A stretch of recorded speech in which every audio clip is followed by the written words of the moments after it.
So if you have been guessing that Mutsuki is actually a clone and not a human in the series of Boruto, well, this episode pretty much confirmed that he is in fact a clone. Yes! Yes! Finally got confirmation on that. But yes, Mutsuki is in fact a clone, and it's pretty obvious to state the fact on who exactly his creator is. And it's quite obvious. If you have seen Boruto, the movie, and just judging on how Mutsuki's character design looks, and just the way on how he acts, and his jutsus, it's pretty obvious to state the fact on who actually created him. Orochimaru. And we don't particularly see Orochimaru's face in this episode, but it's quite safe to assume that that is Orochimaru, especially due to his voice. And I believe also the other subordinate that was with Orochimaru at the time when Mutsuki was being created was Kabuto. Now, I could be completely wrong at that. I mean, for all we know, it could be a new subordinate, but from what I remember of part 1 of Naruto, Kabuto was heavily involved in Orochimaru's research, and it really wouldn't surprise me if Kabuto actually makes a return in this new series of Boruto. Now, many of you are probably wondering, yo, is, like, Kabuto dead or something like that? Like, you know, Kabuto shouldn't be in this picture of Boruto. But actually, you know, while technically we haven't really seen much of Kabuto within the manga, he was actually heavily involved in the novels of Naruto.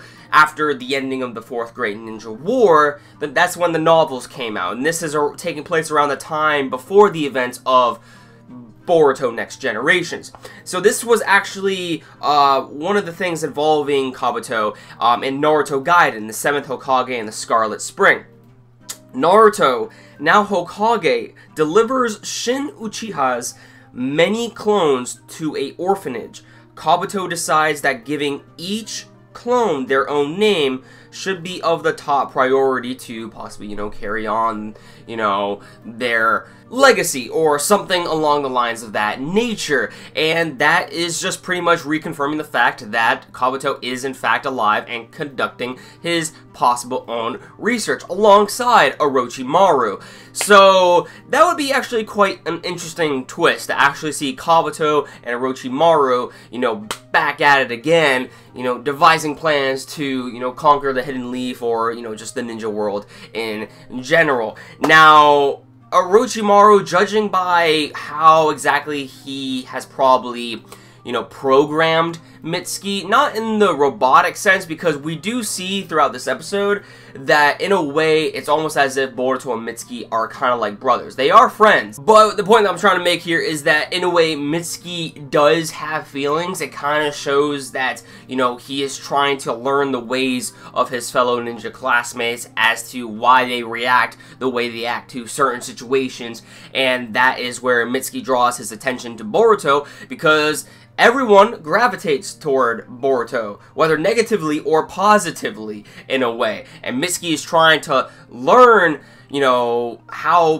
Boruto goes throughout his life and just his history and all of that involving his like parents and whatnot.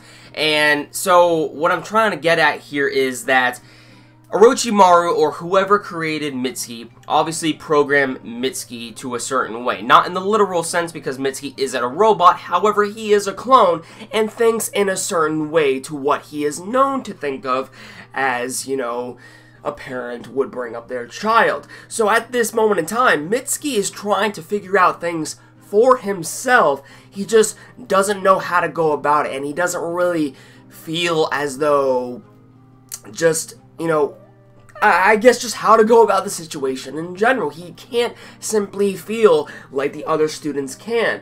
He does have some form of feelings, as he can feel, you know, his inner feelings, but it's just not as strong as, you know, the normal human. And that's pretty much what we see throughout the majority of this episode. We have Mutsuki just trying to figure out why exactly people gravitate toward Boruto, whether negatively or positively, it seems they hold him of high regard and has a lot of potential. You know, he is, in fact, after all, the son of the Hokage. I want to learn more about him. I want to be like that as well. I feel like I should be accepted and should be my own person. So, I mean, we have seen this throughout literature, whether, you know, the, creation of someone's dream actually takes a life of its own and begins to have inner, feelings that project differently as to how they were programmed to act. So that's kind of like what is going on here within Boruto. Now, what is also kind of interesting about this episode of Boruto is that while we see mainly Mutsuki in this episode going around and talking to Boruto and trying to learn more about him,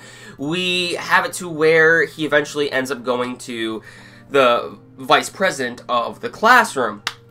And it seems as though Mutsuki actually suspects her of possibly committing the atrocities that have been going down in the village. This whole investigation that has been taking place to where we have this a user is using a possession jutsu on various other people, this ghost-like chakra, where it's coming from.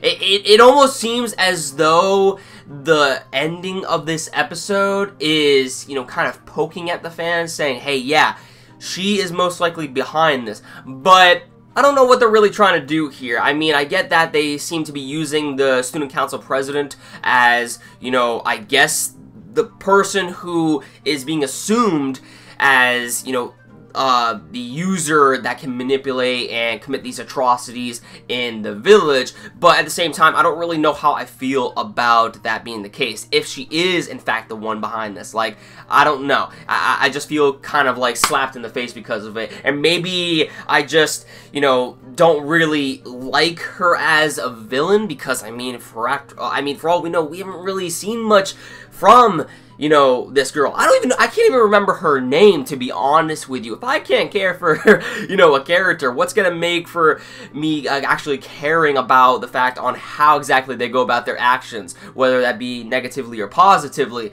Like, I need to see more screen time from her, but, I mean, I just, hopefully she is not actually the main villain that has been going down in all this, because honestly, I just can't see it, and I just think it's very laughable. And I know what they're trying to do here. They're trying to show that someone can be just as deceiving as they do appear innocent, and if that is the case, then, I mean, I get what you're trying to do, but I just don't really know how I feel about this character actually being a villain, so I don't know.